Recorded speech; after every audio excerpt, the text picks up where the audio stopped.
Subscribe to Shakir Abidi Official. اعوذ باللہ من الشیطان الرجیم بسم اللہ الرحمن الرحیم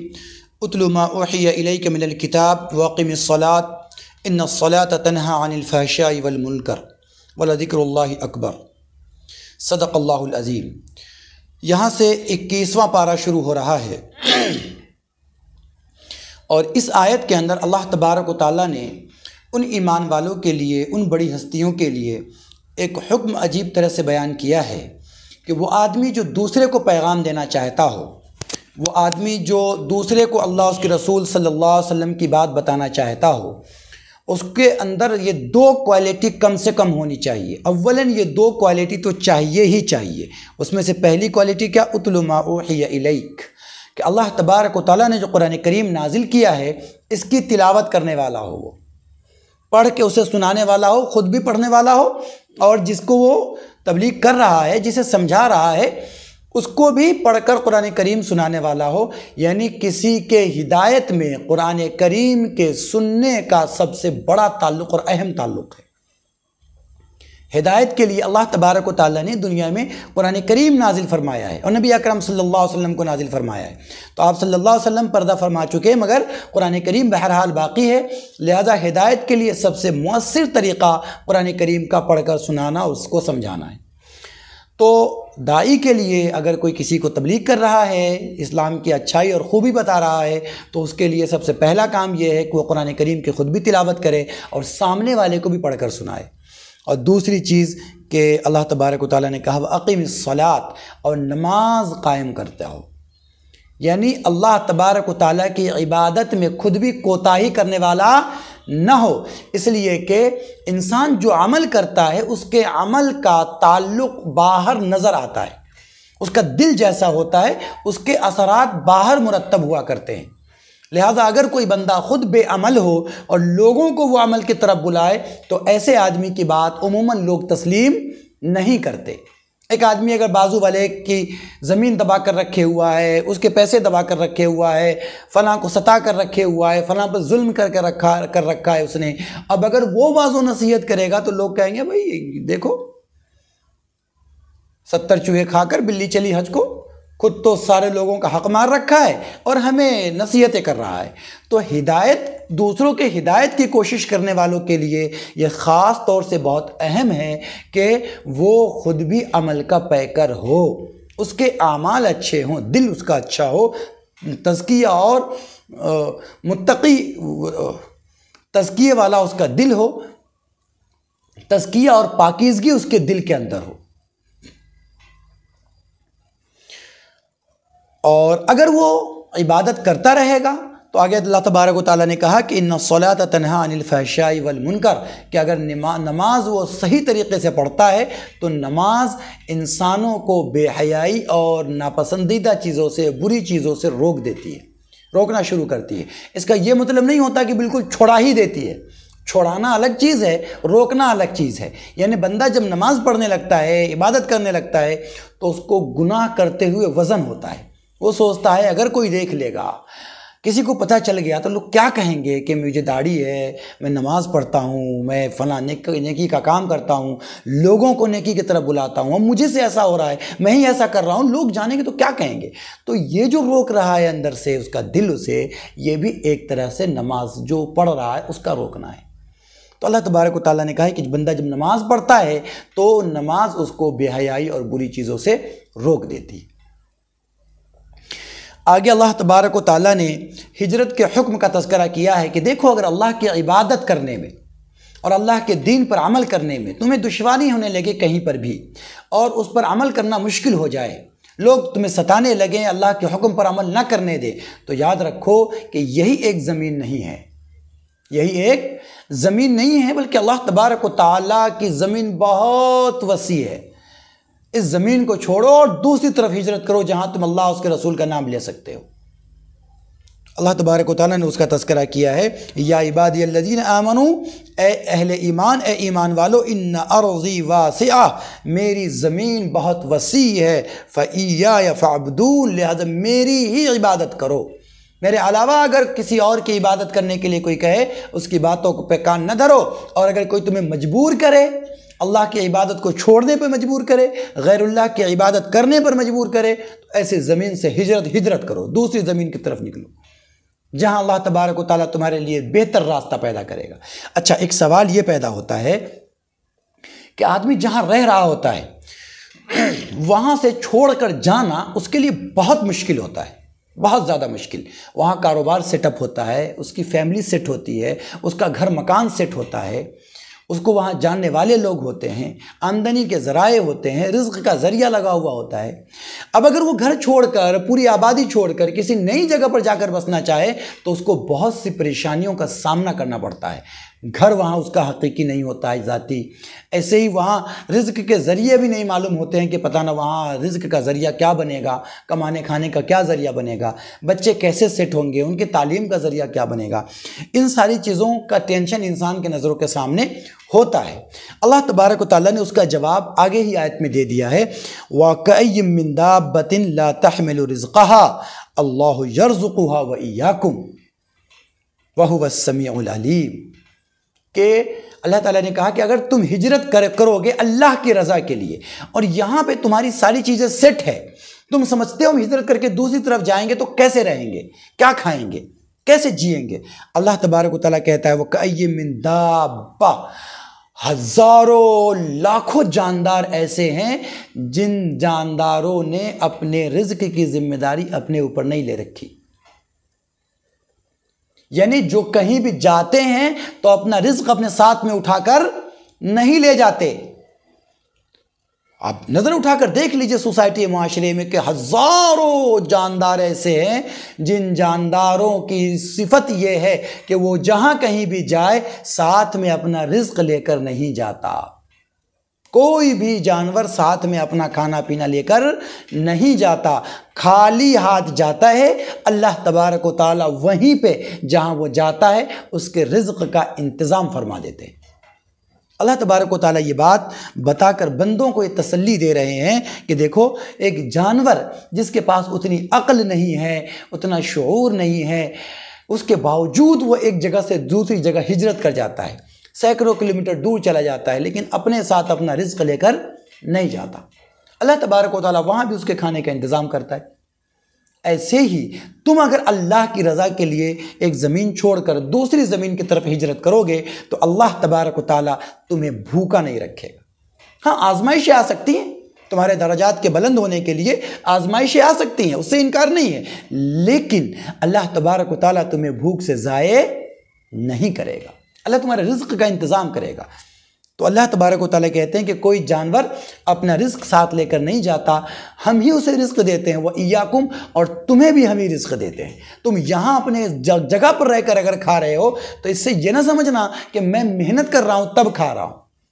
اللہ تبارک و تعالیٰ کی قدرت یہ ہے کہ آدمی لاکھ پتی رہتا ہے، اور اللہ تبارک و تعالیٰ کی نظر کرم اگر ہٹ گئی اس کے اوپر سے تو وہ لمحوں میں خاک پتی ہو جاتا ہے، اور وہ خاک پتی ہوتا ہے، اور اللہ تبارک و تعالیٰ کا فضل اگر شامل ہو جائے تو وہ بندہ لاکھ پتی میں تبدیل ہو جاتا ہے۔ تو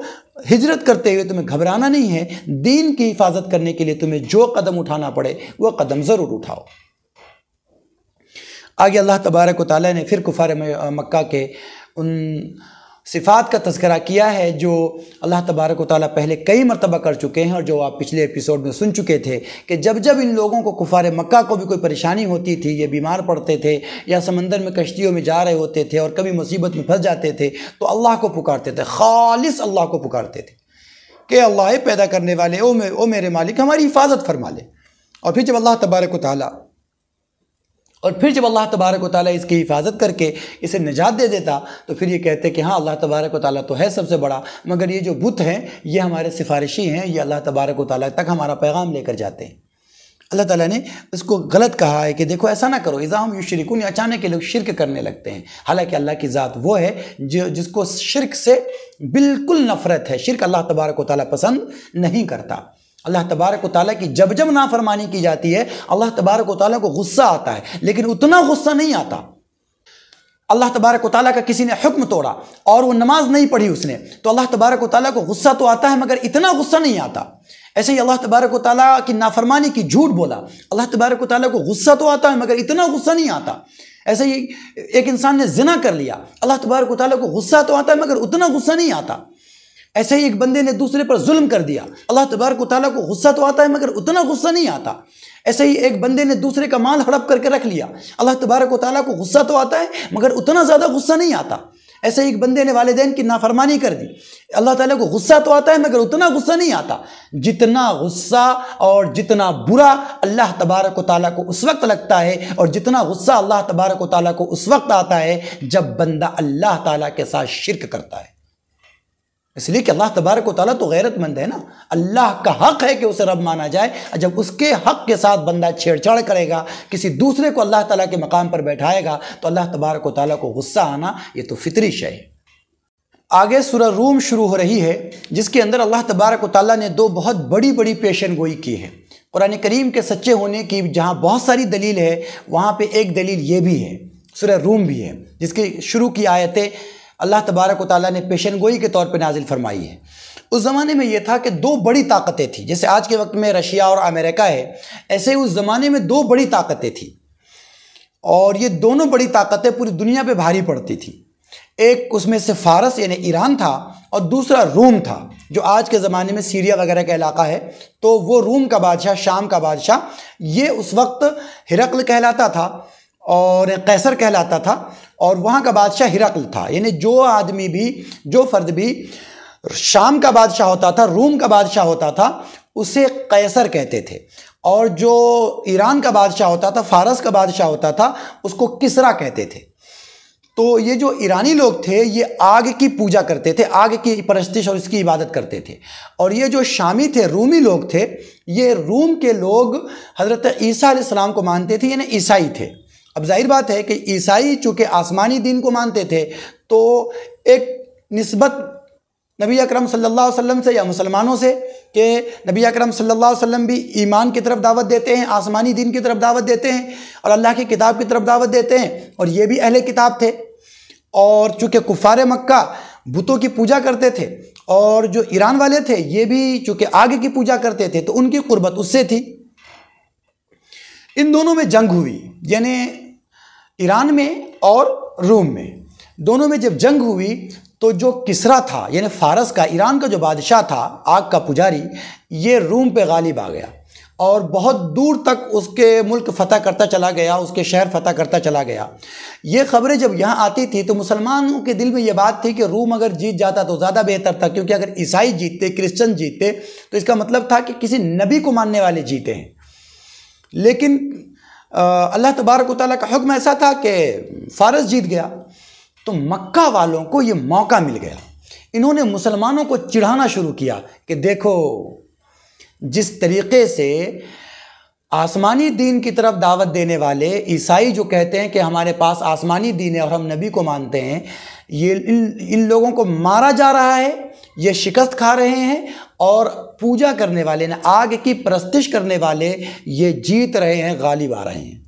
ایسے ہی ہم بھی تم پر غالب آ جائیں گے اور تم کو مکے سے نکال باہر کریں گے، بلکہ ملک عرب سے نکال باہر کریں گے، یعنی ہماری فتح ہوگی اور تمہاری شکست ہوگی۔ آج کے وقت میں دیکھ لیجئے، کرکٹ کا میچ ہوتا ہے، دو الگ الگ ملک کھیل رہے ہوتے ہیں، اپنا ملک نہیں بھی کھیل رہا ہوتا ہے، دو الگ الگ ملک کھیل رہے ہوتے ہیں، اور اس کے فینس آپس میں لڑ رہے ہوتے ہیں، اس کے فینس آپس میں ایک دوسرے کی کھچائی کر رہے ہوتے ہیں۔ تو ایسے ہی اس زمانے میں یہ کفار مکہ مسلمانوں سے رگڑ رہے تھے زبردستی کہ دیکھو تمہارے لوگ جو تھے، جو اہل کتاب تھے، جو آسمانی دین کو ماننے والے تھے، یہ سر پہ پیر رکھ کر بھاگ رہے ہیں، اور ان کا ملک کون قبضہ کر رہا ہے؟ وہ جو آگ کی عبادت کرتا ہے، آگ کی پوجا کرتا ہے۔ ہم بھی چونکہ بتوں کی پوجا کرتے ہیں تو ہم بھی کل تم پر غالب آ جائیں گے۔ مسلمانوں کو ان کے جملوں سے تکلیف ہوتی تھی۔ اللہ تبارک و تعالیٰ نے سورہ روم نازل فرمائی، الف لام میم غلبت الروم فی ادنی الارض وہم من بعد غلبہم سیغلبون، کہ روم مغلوب ہو گیا، روم ہار گیا ہے زمین کے تھوڑے حصوں میں، پورا ملک نہیں ہارا، وہ زمین کے تھوڑے حصوں میں روم ہار گیا ہے، لیکن اس ہارنے کے بعد بہت جلدی بضع السنین، چند سالوں میں روم پھر غالب آ جائے گا، روم پھر جیت جائے گا۔ یہ خوشخبری اللہ تبارک و تعالیٰ نے مسلمانوں کے دی، اور ساتھ میں ایک بات اور کہہ دی کہ یوم یفرح المؤمنون، اس دن مسلمان بھی خوش ہو جائیں گے۔ مسلمان خوش ہو جائیں گے کا مطلب یہ ہے کہ ایک طرف تو اللہ تبارک و تعالیٰ روم کو غلبہ دے گا، اور دوسری طرف اللہ تبارک و تعالیٰ مسلمانوں کو بھی غلبہ دے گا، مسلمان بھی اس دن خوش ہو جائیں گے۔ جب یہ آیت نازل ہوئی تو مسلمانوں کی خوشی کا ٹھکانہ نہ رہا کہ آج یہ کفار مکہ ہمیں چڑھا رہے ہیں، ہم انہیں منہ توڑ جواب دے سکتے ہیں۔ لہذا حضرت ابوبکر صدیق رضی اللہ تعالیٰ عنہ اٹھے اور کافروں کے پاس جا کر کہا کہ تم کہتے ہو کہ روم مغلوب ہو گیا، روم ہار گیا، لگاؤ شرط، روم پھر جیتے گا۔ لیکن اس وقت صورتحال ایسی ہو گئی تھی کہ شام یعنی روم کے جو بادشاہ تھا اس کا آدھا سے زیادہ ملک اس کے ہاتھ سے نکل چکا تھا، یعنی کوئی امکان نہیں تھا کہ وہ واپسی کر سکے گا، کوئی امکان نہیں تھا کہ وہ ایران پر پھر دوبارہ قابض ہو سکے گا اور اپنا ملک چھین سکے گا۔ تو کافروں نے کہا کہ تم خواب دیکھ رہے ہو ابوبکر؟ تو حضرت ابوبکر صدیق رضی اللہ تعالیٰ عنہ نے کہا کہ میں تو اس پر شرط لگانے کے لیے تیار ہوں۔ اس زمانے میں ابھی شرط جو دونوں طرف سے لگاتے ہیں، اس شرط لگانے کے بارے میں حکم نازل نہیں ہوا تھا، حرام نہیں ہوا تھا۔ تو حضرت ابوبکر نے کہا کہ میں تو اس پر شرط لگانے کے لیے تیار ہوں، کیونکہ قرآن کریم کی آیت نازل ہو گئی تھی۔ تو کہا میں اس پر شرط لگانے کے لیے تیار ہوں۔ تو کافروں کے سردار ابی بن خلف نے کہا کہ ٹھیک ہے، لگا لو شرط۔ تو حضرت ابوبکر صدیق رضی اللہ تعالیٰ عنہ نے 3 سال کی شرط لگائی اور 10 اونٹ کے بارے میں کہا کہ دیکھو اگر 3 سال کے اندر روم دوبارہ ایران پر اگر غالب نہیں ہوا تو میں تمہیں 10 اونٹ دوں گا، اور اگر 3 سال کے اندر روم نے واپسی کر لی، فارس پہ یعنی ایران پر غالب آ گیا، تو تم مجھے 10 اونٹ دو گے۔ ابی بن خلف نے کہا کہ ٹھیک ہے، ڈن۔ حضرت ابوبکر صدیق رضی اللہ تعالیٰ عنہ نبی اکرم صلی اللہ علیہ وسلم کے پاس تشریف لائے اور کہا اللہ کے نبی ایسی ایسی بات ہے۔ تو حضور نے کہا کہ میں نے تو یہ نہیں کہا تھا تم سے کہ 3 سال کے اندر غالب آ جائے گا؟ 3 سال تو میں نے نہیں کہا، قرآن کریم نے 20 سنین کہا ہے، اور اس کا جو اطلاق ہے وہ 3 سال سے 9 سال کے اندر ہوتا ہے۔ 3 سے 9 تک کو 20 سنین بولتے ہیں، 3 سے 9 سال تک۔ تو اللہ کے نبی صلی اللہ علیہ وسلم نے کہا کہ جاؤ اور جا کر شرط کو بڑی کر لو، مگر ڈیٹ بھی بڑھا لو۔ حضرت ابوبکر صدیق رضی اللہ تعالیٰ عنہ اس کے پاس گئے اور کہا کہ دیکھو ابی بن خلف، سنو، وہ جو اونٹ کی مقدار ہے 10 اونٹ، اس کو میں 100 اونٹ کرتا ہوں، اور 3 سال کے بجائے تم اس کو 9 سال پہ کر لو۔ اس نے کہا کوئی بات نہیں ہے، تم 9 سال کیا 20 سال بھی کہو گے تو بھی اب روم واپسی کرنے والا نہیں ہے، اس لیے تم چاہو تو کر لو۔ تو حضرت ابوبکر صدیق نے کہا کہ ڈن، 100 اونٹ اور 9 سال کا، بہت بہتر، بات ہو گئی، پکی ہو گئی۔ اس کے بعد جب ایک وقت آیا کہ حضرت ابوبکر صدیق رضی اللہ تعالیٰ عنہ کے بھی بارے میں لوگوں کو یہ گمان ہونے لگا کہ یہ لوگ ہجرت کر جائیں گے، یہاں سے مکہ چھوڑ کر چلے جائیں گے، تو ابی بن خلف نے آ کر کہا کہ ابوبکر تم اگر مکہ چھوڑ کر چلے جاؤ گے تو میری شرط کی رقم کون دے گا؟ 100 اونٹ کون مجھے ادا کرے گا اگر تم ہار گئے تو؟ لہذا تم مجھے کسی کو کفیل بناؤ۔ تو حضرت ابوبکر صدیق رضی اللہ تعالیٰ عنہ نے اپنے بیٹے عبد الرحمن کو بلایا اور کہا کہ یہ میرا کفیل ہے، میں اگر چلا بھی گیا، میں مر بھی گیا تو یہ ادا کرے گا 100 اونٹ اگر میں ہار گیا تو، اور اگر تم ہار گئے تو اس نے اپنے بیٹے کو وہ کفیل بنایا۔ اس کے بعد ایک وقت آیا کہ حضرت ابوبکر صدیق رضی اللہ تعالیٰ عنہ نبی اکرم صلی اللہ علیہ وسلم کے ساتھ ہجرت کر کے مدینہ تشریف لے آئے، اور پھر جنگ بدر کے بعد اللہ تبارک و تعالیٰ نے روم کو پھر سے غلبہ عطا فرمایا، اور وہ روم جو بہت اندر تک چلا گیا تھا، یہاں تک کہ قسطنطنیہ جو اس کا سب سے مضبوط شہر ہے وہ اس کے ہاتھ سے نکل گیا تھا، اس نے اسے بھی واپس لیا اور ایران کو اس کے گھر میں گھس کر مارا۔ تو اللہ تبارک و تعالیٰ نے آج کافروں کو شرمندہ کر دیا، اور اسی وقت میں انہی ایام میں اللہ تبارک و تعالیٰ نے بدر میں مسلمانوں کو فتح سے سرفراز فرمایا۔ اس وقت ابی بن خلف مر چکا تھا، تو اس کے بیٹوں نے حضرت ابوبکر صدیق رضی اللہ تعالیٰ عنہ کو 100 اونٹ ادا کیے، لیکن اس وقت تک وہ جو شرط لگاتے ہیں وہ شرط لگانا حرام قرار دیا جا چکا تھا۔ اب وہ جو 100 اونٹ دیے گئے تو وہ 100 اونٹ لے کر حضرت ابوبکر صدیق رضی اللہ تعالیٰ عنہ نبی اکرم صلی اللہ علیہ وسلم کی خدمت میں تشریف لائے. اے اللہ کے نبی یہ 100 اونٹ ہے. اللہ کے نبی نے کہا کہ حاضر سحت، کہ یہ تو اب حرام ہو گیا، لہذا اس کو لے جا کر صدقہ کر دو. تو اللہ کے نبی صلی اللہ علیہ وسلم کے کہنے کی وجہ سے حضرت ابوبکر صدیق رضی اللہ تعالیٰ عنہ نے پورے 100 کے 100 اونٹ صدقہ کر دیا. سوچنے کی بات ہے کہ جب بندہ اللہ پر ایمان رکھتا ہے تو 100 اونٹ صدقہ کرتے ہوئے اس کا دل چھوٹا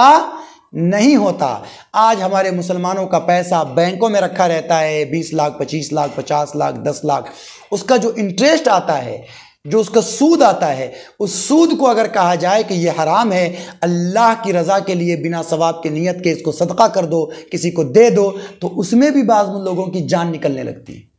جنازہ اٹھنے لگتا ہے. اگر اللہ پر ایمان رکھتے ہیں تو اللہ تبارک و تعالیٰ کے حکم پر عمل کرنے میں دل چھوٹا نہیں ہونا چاہیے. آگے اللہ تبارک و تعالیٰ نے دنیا کا ایک اصول بتایا ہے کہ دنیا کے اندر جو بیشتر فساد ہوتے ہیں، دنیا کے اندر بیشتر جو تباہیاں آتی ہیں، وہ انسانوں کے اپنے ہی اعمال اور اپنے ہی کرتوت کا نتیجہ ہوتے ہیں. ظہر الفساد فی البر والبحر بما کسبت ایدی الناس، کہ زمین کے اندر اور خشکی اور تری میں، یعنی پوری دنیا میں، چاہے وہ خشکی کا علاقہ ہو یا تری کا علاقہ ہو، جل کا علاقہ ہو یا تھل کا علاقہ ہو، ان تمام جگہوں پر جو تباہیاں آتی ہیں، جو پریشانیاں آتی ہیں، وہ پریشانیاں اور تباہیاں انسانوں کے کرتوت اور اس کے اعمال کی بنیاد پر مرتب ہوتی ہیں. یہ ضروری نہیں ہے کہ جو نیک آدمی ہے وہ بھی اگر پریشانی میں مبتلا ہے تو اس کا یہ مطلب سمجھ لیا جائے کہ اس کے بھی اعمال اور کرتوت ہوں گے. ایسا نہیں ہے. بہت سی مرتبہ ایسا بھی ہوتا ہے کہ اللہ تبارک و تعالیٰ اپنے قریبی بندوں کو آزماتا ہے، اپنے قریبی بندوں کو آزماتا ہے اور اس کے درجات بلند کرنے کے لیے اس کو آزمائش میں ڈالتا ہے. اس کو اس کے اعمال کا نتیجہ نہیں کہہ سکتے. ایک عمومی حالات کی بات بتائی جا رہی ہے کہ عمومی طور پر جو حالات دنیا میں مرتب ہوتے ہیں وہ انسانوں کے اعمال کی بنیاد پر ہوتے ہیں. آگے سورہ لقمان شروع ہو رہی ہے. اس کے اندر چونکہ حضرت لقمان کا تذکرہ ہے کہ انہوں نے اپنے بیٹے کو نصیحت اور وصیت کی تھی، چونکہ بہت نیک تھے آپ کے میرے بیٹو، سنو میرے بعد اللہ تبارک و تعالیٰ کے علاوہ کسی کی عبادت نہ کرنا، اللہ تبارک و تعالیٰ ہی سے جڑے ہوئے رہنا، کیونکہ اللہ کی ذات وہ ذات ہے کہ تم اگر کوئی ایک عمل کسی پتھر کے اندر بیٹھ کر بھی کرو گے اور رائی کے دانے کے برابر بھی اگر وہ عمل ہوگا، اللہ تبارک و تعالیٰ اسے بھی لا کر حاضر کر دے گا. اور ایسے ہی اگر اللہ کی نافرمانی ایک رائی کے دانے کے برابر پتھر کے اندر بیٹھ کر بھی کرو گے، اللہ تبارک و تعالیٰ اسے بھی لا کر حاضر کر دے گا. تو اے میرے بیٹو، اللہ کو چھوڑ کر کسی اور کی عبادت نہیں کرنا. اس سے ایک بات کا پتہ چلتا ہے کہ باپ کو یہ چاہیے، کسے چاہیے؟ باپ کو، والدین کو یہ چاہیے کہ وہ اپنی اولاد کو کچھ اور نصیحت کرے یا نہ کرے، اس کو اس بات کی نصیحت کرنی چاہیے، یہ سمجھانا چاہیے کہ اللہ کے علاوہ کسی اور کی عبادت کبھی نہ کرنا. یہ باپ کی ذمہ داریوں میں شامل ہے. آگے اللہ تبارک و تعالیٰ نے ان 5 خاص چیزوں کا تذکرہ کیا ہے جس کو مفاتیح الغیب کہتے ہیں، کہ ان اللہ عنده علم الساعة وینزل الغیث ویعلم ما فی الارحام، کہ 5 چیزیں ایسی ہیں جس کا علم اللہ تبارک و تعالیٰ کے علاوہ کسی کے پاس نہیں ہے. یعنی اللہ تبارک و تعالیٰ نے یہ علم کسی کو بھی عطا نہیں کیا. یہ 5 چیزوں کو اللہ تبارک و تعالیٰ نے اپنے ساتھ خاص فرما لیا ہے. اور وہ 5 چیزیں کیا ہے؟ اللہ تعالیٰ خود قرآن کریم کے اندر ذکر کرتا ہے کہ ان اللہ عنده علم الساعہ، کہ قیامت کا سٹک علم، ایک دم fix time, point of time, اس کا علم اللہ تبارک و تعالیٰ کے علاوہ کسی کے پاس نہیں ہے. کوئی نہیں جانتا کہ کس لمحے میں قیامت آئے گی، کون سے لمحے میں سور پھونکا جائے گا.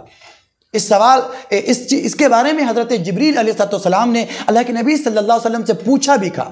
تھا کہ قیامت کے بارے میں کچھ بتائیے. تو نبی اکرم صلی اللہ علیہ وسلم نے ارشاد فرمایا تھا کہ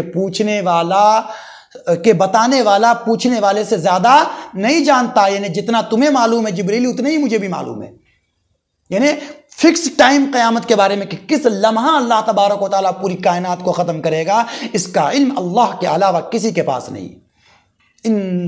ان اللہ عنده علم الساعہ، اللہ ہی وہ ذات ہے جس کے پاس قیامت کا ایک فکس علم ہے۔ وَيُنَزِّلُ الْغَيْثَ، اور اللہ تبارک و تعالیٰ ہی یہ جانتا ہے کہ بادل سے کیا برسے گا اور اس سے لوگوں کو کیا فائدہ ہوگا یا نقصان ہوگا۔ بادل سے پانی ہی برسے گا، اولے برسیں گے، آگ برسے گی، کیا برسے گا، یہ اللہ تبارک و تعالیٰ جانتا ہے۔ بادل کیا نازل کرے گا اور اس کا ایفیکٹ کیا ہوگا، اس کو صرف اللہ جانتا ہے، اس کے علاوہ کوئی نہیں جانتا۔ آپ یہ کہہ سکتے ہیں کہ بھائی آج کے وقت میں جو موسم وبھاگ والے وہ تو بتا دیتے ہیں کہ بارش ہونے والی ہے، وہ ایک اندازہ بتاتے ہیں، ان کو یقین نہیں ہوتا، وہ ایک امکان بتاتے ہیں۔ وَيُنَزِّلُ الْغَيْثَ وَيَعْلَمُ مَا فِي الْأَرْحَامِ، اور ماں کے رحم کے اندر کیا ہے، ماں کے پیٹ میں جو بچہ پل رہا ہے، یہ بچہ کیا ہے، نیک ہے، برا ہے، بیٹا ہے، بیٹی ہے، یہ کوئی نہیں بتا سکتا۔ آپ کہیں گے کہ مولانا آج کے وقت میں تو اسکیننگ سے معلوم ہو جاتا ہے کہ بیٹا ہے یا بیٹی ہے۔ میں کہوں گا 40 دن پہلے جب جیسے ہی پریگننسی ہوئی تھی اور 40 دن ہوئے تھے پریگننسی کو، اس کے پہلے دنیا کی کوئی مشین یہ نہیں بتا سکتی کہ اس کے اندر بیٹا ہے یا بیٹی ہے۔ جب تک اللہ تبارک و تعالیٰ اس کی تخلیق نہ کر دے تب تک کسی کے علم میں یہ بات نہیں آ سکتی کہ وہ بیٹا ہے یا بیٹی ہے۔ اس کے علاوہ اللہ تبارک و تعالیٰ نے کہا ہے کہ ما فی الارحام، کہ ماں کے رحموں میں کیا ہے، یعنی جو ہے اس کی خصوصیت کیا ہوگی، وہ دنیا میں آنے کے بعد نیک بنے گا، برا بنے گا، متقی بنے گا، غیر متقی بنے گا، کیا بنے گا، اس کا علم کسی کو اللہ کے علاوہ نہیں ہے۔ وَمَا تَدْرِي نَفْسٌ مَاذَا تَكْسِبُ غَدًا، اور چوتھی چیز یہ ہے کہ کوئی انسان یہ نہیں جانتا کہ کل وہ اٹھ کر کیا کرے گا۔ انسان لاکھ پلاننگ کرتا ہے، میں یہ کروں گا، میں یہ کروں گا، میں یہ کروں گا، میں یہ کروں گا، میں فلاں جگہ جاؤں گا، میں فلاں کام کروں گا، فلاں بلڈنگ بناؤں گا، فلاں کاروبار لگاؤں گا، فلاں بینک بیلنس کروں گا، فلاں گاڑی خریدوں گا۔ ہزاروں پلاننگ انسان کرتا رہتا ہے اور بازو میں اس کی موت کھڑی مسکرا رہی ہوتی ہے کہ دیکھو انسان کس کس چیز کی خواہش کر رہا ہے، کتنی بڑی بڑی ان کی خواہشوں کی عمارتیں ہیں، اور زندگی کا جو دورانیہ ہے، زندگی کی جو قیمت ہے اور اس کی جو سائز ہے، اس کا جو قد ہے، وہ ایک بالشت ہے، 2-4 لمحوں کے بعد مرنے والا ہے اور بڑی بڑی پلاننگ کر کے بیٹھا ہے۔ اللہ تعالیٰ فرماتا ہے وَمَا تَدْرِي نَفْسٌ مَاذَا تَكْسِبُ غَدًا، انسان جانتا ہی نہیں، کوئی بھی فرد نہیں جانتا کہ کل وہ کیا کرنے والا ہے یا دوسرے لمحے اس کے ساتھ کیا ہونے والا ہے، کوئی نہیں جانتا۔ وَمَا تَدْرِي نَفْسٌ بِأَيِّ أَرْضٍ تَمُوتُ، اور کوئی انسان نہیں جانتا کہ وہ کس زمین پر مرے گا، کہاں اسے موت آئے گی، اس کا علم کسی کو نہیں ہے سوائے اللہ کے۔ ان 5 چیزوں کا اللہ تبارک و تعالیٰ نے اس کے اخیر میں تذکرہ کیا ہے کہ یہ 5 علم صرف اور صرف اللہ کے پاس ہے، یہ 5 چیزیں اللہ کے علاوہ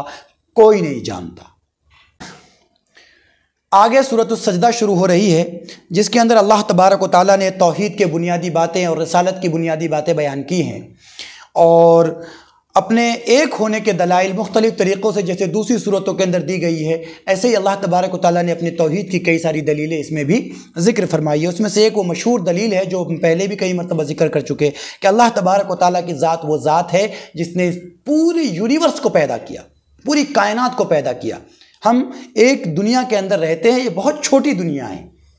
اور ہمارا وجود تو اور بھی چھوٹا ہے کہ اللہ تبارک و تعالیٰ نے جو اس کائنات کو پیدا کیا ہے، جو ہماری کائنات ہے، یہ جو یونیورس ہے، ایسے کتنے یونیورس ہیں ہم نہیں جانتے، ایسے کتنی کائنات ہیں ہم نہیں جانتے، یہ اللہ تبارک و تعالیٰ ہی جانتا ہے۔ لیکن ہم جس کائنات کے اندر ہیں، ہم جس یونیورس کے اندر ہیں، اس کے اندر ہزاروں گلیکسیاں ہیں، اور ہر گلیکسی کے اندر ہزاروں اسٹار ہیں، اور ہزاروں اسٹار کے ساتھ ساتھ اس کے اپنے پلانٹ ہیں۔ تو اب بتائیں کہ ہم ہزاروں گلیکسیز میں سے ایک گلیکسی ملکی وے کے کئی 100 سورج میں سے ایک سورج کے ایک زمین کا ہم حصہ ہیں، اور اس ایک زمین کے حصے میں بھی ہم اتنے چھوٹے ہیں کہ ہمارے ہونے اور نہ ہونے سے کوئی فرق نہیں پڑتا۔ اللہ تبارک و تعالیٰ تو وہ ذات ہے جس نے صرف ہمیں ہی نہیں بلکہ اس پورے یونیورس کو پیدا کیا ہے۔ اللہ تبارک و تعالیٰ فرماتا ہے کہ اللہ الذی خلق السماوات والارض وما بینہما فی 6 ایام، اللہ تبارک و تعالیٰ کی ذات وہ ذات ہے جس نے 6 دنوں کے مقدار میں ان تمام کائنات کو پیدا کر دیا۔ 6 دن میں نہیں، 6 دنوں کی مقدار میں سمجھیں۔ اس کی وجہ یہ ہے کہ جس وقت اللہ تبارک و تعالیٰ نے اس کائنات کو پیدا کیا، وجود بخشا، اس وقت میں دن اور رات ابھی تھے ہی نہیں، کیونکہ سورج کے ذریعے دن اور رات کو گنتی کیا جاتا ہے۔ تو اس وقت جب سورج بنا نہیں تھا تو دن اور رات نہیں تھے، لیکن جتنے وقت میں 6 دن کا دورانیہ مکمل ہوتا ہے، جتنے وقت میں 6 دن کا وقت گزرتا ہے، اتنے دنوں میں اللہ تبارک و تعالیٰ نے بتدریج اسٹیپ بائی اسٹیپ اس کائنات کو پیدا کیا۔ اللہ تعالیٰ چاہتا تو ایک بار یہ کہتا تھا کہ یہ ہو جاتا، لیکن اللہ تبارک و تعالیٰ نے ایسا نہیں کیا۔ یہ اس لیے کہ اس دنیا کو اللہ تبارک و تعالیٰ نے دارالاسباب یعنی پروسیس کی جگہ بنایا ہے۔ یہاں پر ہر کام ایک پروسیس سے ہوگا اور ہر کام ایک ریزن سے ہوگا۔ آگے سورہ احزاب شروع ہو رہی ہے،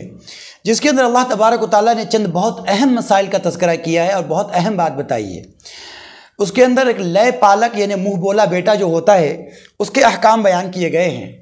اور اس کے ساتھ ساتھ ازواج مطہرات یعنی ام المؤمنین مسلمانوں کی ماؤں کے بارے میں کچھ باتیں کی گئی ہیں، اور ایسے ہی اللہ تبارک و تعالیٰ نے کچھ جنگوں کا بھی تذکرہ کیا ہے۔ کافروں کے غلط بات کی تردید کی اور ایک ایسی ایک عجیب بات بتا دی جس کے بارے میں اس زمانے کا انسان سوچ بھی نہیں سکتا تھا۔ اللہ تبارک و تعالیٰ نے قرآن کریم کی اس آیت میں ایک ایسی بات بتا دی جس کے بارے میں اس زمانے کا انسان سوچ بھی نہیں سکتا تھا، وہ کسی بھی طریقے سے جان نہیں سکتا تھا۔ آج کے زمانے میں جب ٹیکنالوجی آ گئی ہے، تب انسانوں کو یہ معلوم ہوا ہے کہ انسان کے سینے کے اندر صرف ایک دل ہوتا ہے، 2 گردے ہوتے ہیں، 2 پھیپھڑے ہوتے ہیں، مگر دل ایک ہوتا ہے۔ اللہ تبارک و تعالیٰ نے آج سے 1400 سال پہلے بتا دیا۔ قرآن کریم نے پکار کر کہا وَمَا جَعَلَ اللَّهُ لِرَجُلٍ مِّن قَلْبَيْنِ فِي جَوْفِهِ، کہ اللہ تبارک و تعالیٰ نے کسی بھی انسان کے سینے میں 2 دل نہیں بنایا۔ یہ میرا چیلنج ہے، یہ قرآن کریم کا چیلنج ہے کہ جب سے دنیا بنی ہے تب سے لے کر اور آج تک اور آنے والے وقت میں بھی کسی بھی انسان کے سینے میں اگر وہ 2 دل دکھا دے، میں اس کا غلام ہو جاؤں گا۔ ایسا ہو ہی نہیں سکتا۔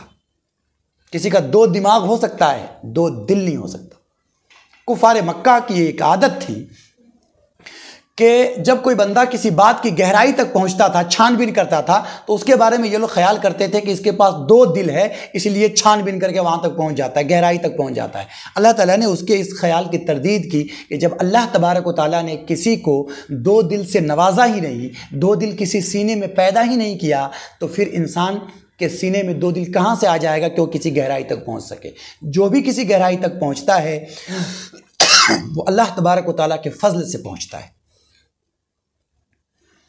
آگے اللہ تبارک و تعالیٰ نے ایک بات اور ارشاد فرمائی نبی اکرم صلی اللہ علیہ وسلم کے تعلق سے کہ النبی اولیٰ بالمؤمنین من انفسہم وازواجہ امہاتہم۔ اس میں چونکہ اللہ تبارک و تعالیٰ نے متبنہ کا تذکرہ کرنے کے بعد کہا ہے، متبنہ کا مطلب کہ اگر کوئی آدمی کسی بچے کو گود لے لے اور اپنا منہ بولا بیٹا بنا لے تو اس زمانے میں اس کو اپنے حقیقی بیٹے کی طرح سمجھتے تھے، یعنی اس کو وراثت میں بھی حصہ ملتا تھا لازماً۔ ایسے ہی اس کی بیوی اگر ہے تو اس کی بیوی سے کبھی بھی طلاق ہونے کے بعد یا اس منہ بولے بیٹے کے مرنے کے بعد یہ باپ نکاح نہیں کر سکتا تھا، یعنی منہ بولا باپ نکاح نہیں کر سکتا تھا۔ ایسے ہی جس نے منہ بولا بیٹا بنایا ہے، جس عورت نے جس بچے کو اسے دودھ نہیں پلایا، بس منہ بول کر کہا بھی تم میرا سے بیٹا ہے، تو جس کو منہ بولا بیٹا بنا لیا جس جوان کو، تو یہ جوان اس عورت سے کبھی بھی نکاح نہیں کر سکتا تھا۔ حالانکہ منہ سے بول دینے سے کوئی رشتہ نہیں قائم ہو جاتا سوائے نکاح کے رشتہ کے۔ رشتہ جو ہوتا ہے وہ بلڈ ریلیشن ہوتا ہے۔ قرآن کریم نے اس کی تردید کی کہ نہیں، رشتہ جو ہوگا وہ بلڈ سے ہوگا، وہ رشتہ ہے جس کو اللہ نے رشتہ قرار دیا ہے۔ لہٰذا منہ بولے بیٹے کی بیوی سے اگر وہ بیٹا اس کو طلاق دے دے، وہ آدمی اس کو طلاق دے دے یا اس کا انتقال ہو جائے تو اس کی بیوی سے نکاح کرنا بھی جائز ہے۔ اور ایسے ہی جس آدمی نے کسی کو منہ بولا بیٹا بنایا ہے، اگر اسی کا انتقال ہو جائے، اس کی بیوی بیوہ ہو جائے، یعنی اس کی منہ بولی ماں، تو اگر یہ دونوں راضی ہوں تو یہ دونوں آپس میں نکاح بھی کر سکتے ہیں۔ ایسے ہی خالی نکاح ہی نہیں کر سکتے، بلکہ جس طریقے سے غیر مرد سے پردہ کرنا ضروری ہے، ایسے ہی منہ بولے بیٹے سے بھی پردہ کرنا ضروری ہے۔ یہ منہ بولا بیٹا غیر محرم ہے، اس کے ساتھ یہ عورت جو منہ بولی ماں ہے سفر نہیں کر سکتی۔ یہ جس نے منہ بولا بیٹا بنایا ہے اس کی بیٹیاں اس مرد کے ساتھ سفر نہیں کر سکتی۔ منہ بولا بھائی حقیقی بھائی کی طرح نہیں ہے، اس کے ساتھ وہ کہیں سفر پہ نہیں جا سکتی، وہ غیر محرم ہے، اس سے پردہ کرنا ضروری ہے۔ اس زمانے میں یہ ساری چیزیں نہیں تھی۔ اللہ تبارک و تعالیٰ نے ایک آیت آیت نازل فرما کے اس کی طرف اشارہ کیا اور بڑی بات بتائی ہے کہ النبی اولا بالمؤمنین من انفسہم وازواجہ امہاتہم، کہ نبی اکرم صلی اللہ علیہ وسلم مسلمانوں کے جانوں سے زیادہ قریب ہیں، یعنی مسلمانوں کو اپنی جانوں سے زیادہ عزیز ہیں۔ منہ بولا بیٹا کتنا پیارا ہو سکتا ہے انسان کو، لیکن محمد رسول اللہ صلی اللہ علیہ وسلم مسلمانوں کو اپنی جانوں سے، منہ بولا بیٹا تو بہت دور کی بات ہے، اپنی جانوں سے زیادہ پیارے ہیں۔ جب اپنی جانوں سے زیادہ پیارے ہیں اور آپ صلی اللہ علیہ وسلم کی جو بیویاں ہیں یہ مسلمانوں کی مائیں ہیں، تو اب یہ سمجھیں کہ جب آپ صلی اللہ علیہ وسلم اپنی جان سے زیادہ پیارے ہیں اور آپ صلی اللہ علیہ وسلم کی بیویاں ہماری مائیں ہیں، پھر بھی جب مسلمان کا انتقال ہوتا ہے تو اس کا مال اور اس کی وراثت نبی اکرم صلی اللہ علیہ وسلم اور آپ کے بیویوں میں اور آپ کی اولاد میں تقسیم نہیں ہوتا، بلکہ اس کی جو وراثت تقسیم ہوتی ہے یہ تقسیم ہوتی ہے اس کے اپنی اولاد میں۔ یعنی نبی اکرم صلی اللہ علیہ وسلم ہمیں اپنی جان سے زیادہ عزیز ہیں، زیادہ پیارے ہیں، تو پھر بھی میری وراثت نبی اکرم صلی اللہ علیہ وسلم کو نہیں مل رہی ہے، پھر بھی میری وراثت نبی اکرم صلی اللہ علیہ وسلم کے اولاد کو نہیں جا رہی ہے، بلکہ کسے آ رہی ہے؟ میری اولاد کو آ رہی ہے۔ معلوم یہ ہوا کہ وراثت اسے ملے گی جو نسبی اولاد ہوگا، جو بیٹا نسبی ہوگا اسے وراثت ملے گی۔ منہ بولے بیٹے کو وراثت مل جائے یہ شریعت کا قانون نہیں ہے، اس لیے کہ منہ بولا بیٹا نبی سے زیادہ قریب نہیں ہو سکتا اس ایمان والے کے۔ آگے اللہ تبارک و تعالیٰ نے جنگ خندق کا واقعہ ذکر کیا ہے، یا ایھا الذین آمنوا اذکروا نعمت اللہ علیکم اذ جاءتکم جنود، کہ جنگ احد اور جنگ بدر کی ناکامی کے بعد کفار مکہ بہت پریشان تھے اور بہت اندر سے بالکل پیچ و تاب کھاتے رہتے تھے، تو آس پاس کے قبیلے والوں کو ان لوگوں نے جمع کیا اور جمع کرنے کے بعد تقریباً 12 سے 15 لاکھ کا ایک جم غفیر اور ایک بڑا لشکر لے کر مدینہ منورہ پر چڑھائی کر دی۔ جب لوگ وہاں سے آ رہے تھے نبی اکرم صلی اللہ علیہ وسلم کو خبر ہو گئی، حضور نے صحابہ کرام کو جمع فرمایا اور جمع فرما کر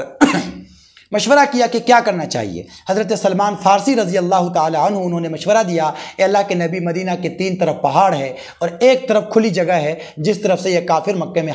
مدینہ میں حملہ کر سکتے ہیں، جس طرف سے یہ کافر مدینہ منورہ پہ حملہ کر سکتے ہیں، تو ہم ایسا کیوں نہ کریں کہ جس طرف سے ان کے آنے کا راستہ ہے اس طرف خندق کھود دی جائے، ایک نہر کھود دی جائے اور نہر کے اس طرف ہم رہیں، جیسے وہ نہر میں داخل ہوں تو ہم ادھر سے کیا کریں، تیر اندازی کر کے اسے ہلاک کر دیں۔ اللہ کے نبی صلی اللہ علیہ وسلم نے اس مشورے کو پسند فرمایا اور پھر حضور اکرم صلی اللہ علیہ وسلم نے بذات خود اس میں جڑ کر تقریباً پھر نبی اکرم صلی اللہ علیہ وسلم نے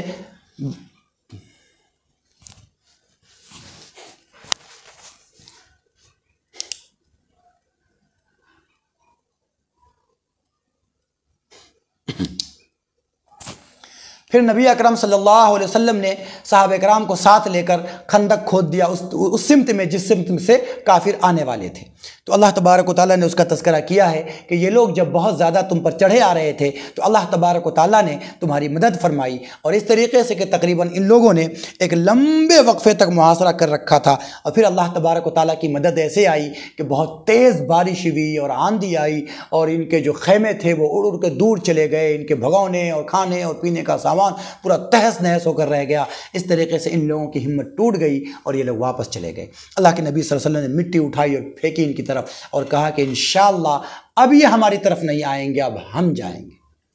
اور اس کے بعد الحمدللہ کافروں کی جرأت نہ ہوئی مدینہ منورہ کی طرف نظر اٹھانے کی، پھر محمد رسول اللہ صلی اللہ علیہ وسلم فتح مکہ کی صورت میں واپس تشریف لے گئے۔ آگے اللہ تبارک و تعالیٰ نے ازواج مطہرات کا ذکر کرتے ہوئے کہا، یا ایھا النبی قل لازواجک ان کنتن تردن الحیاۃ الدنیا وزینتها۔ یہاں نبی اکرم صلی اللہ علیہ وسلم سے جنگ خندق کے بعد امہات المؤمنین نے پوچھا تھا کہ اللہ کے نبی صلی اللہ علیہ وسلم ہم لوگوں کا نفقہ بڑھا دیا جائے، ہمارا جو خرچہ ہے وہ بڑھا دیا جائے، بڑھا کر دیا جائے۔ یہ ایک جائز مطالبہ تھا، کوئی غلط نہیں تھا، لیکن چونکہ محمد رسول اللہ صلی اللہ علیہ وسلم کی ذات اقدس سے جڑا ہوا تھا، یہ بات اللہ تعالیٰ کو پسند نہیں آئی کہ آپ اتنی بڑی ہستی سے جڑے ہوئے ہیں کہ آپ کا مقام ہم نے پوری دنیا میں ساری عورتوں پر اونچا کر دیا ہے، اور پھر آپ دنیا کی ذرا سی چیز کی طرف نظر ڈالتی ہیں، آپ کا خیال اس طرف جاتا ہے۔ آپ کو تو ہر وقت اللہ تعالیٰ کا شکریہ ادا کرنا چاہیے تھا، ہر وقت اللہ تبارک و تعالیٰ کے سامنے سجدہ ریز ہونا چاہیے تھا کہ آپ کے مولا نے کروڑوں ایمان والوں کی مائیں بنا دیا اللہ نے آپ کو، تو یہ بات اللہ تعالیٰ کو پسند نہیں آئی۔ تو اللہ تبارک و تعالیٰ نے آیت تخیر نازل کی، تمام امہات المؤمنین کو موقع دیا گیا کہ اے نبی صلی اللہ علیہ وسلم کی بیویوں سنو، اگر محمد رسول اللہ صلی اللہ علیہ وسلم کی ذات اقدس سے جڑ کر رہنا ہے تو آپ کو صابر و شاکر رہنا پڑے گا، نہ ملے تو صبر کے ساتھ، مل جائے تو شکر کے ساتھ۔ اور اگر آپ یہ چاہتی ہیں کہ دنیا کی زندگی میں خوب آسانی کے ساتھ، خوب خوشحالی کے ساتھ رہیں، کوئی بات نہیں ہے، آپ کو اجازت ہے، آپ چاہیں تو نبی اکرم صلی اللہ علیہ وسلم سے دوری اختیار کر لیں۔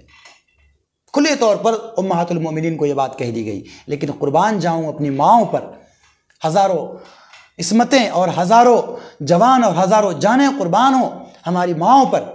کہ ان میں سے کسی نے بھی دنیا کی زندگی کو اختیار نہیں کیا، کہا کہ نہیں، محمد رسول اللہ صلی اللہ علیہ وسلم کے قدموں میں اگر میرے لیے جگہ ہے تو یہ میرے لیے سب سے بڑی سعادت کی بات ہے۔ اور حقیقت بھی یہی ہے کہ اہل ایمان میں سے کوئی بھی اگر محمد رسول اللہ صلی اللہ علیہ وسلم کے کالی کملی میں جگہ پا لیتا ہے، آپ کے قدموں میں اسے اگر جگہ مل جاتی ہے، تو اس سے بڑی کوئی سعادت کی بات اہل ایمان کے لیے نہیں ہو سکتی۔ اس لیے آئیے ہم اور آپ بھی یہ عہد کریں کہ انشاءاللہ دنیا میں جیتے ہوئے حضور اکرم صلی اللہ علیہ وسلم کے سنتوں کو اپنا کر حضور کے کالی کملی میں ہم جگہ بنائیں گے۔ اللہ تبارک و تعالی ہمیں اس میں کامیابی عطا فرمائے۔ Subscribe to Shakir Abidi Official.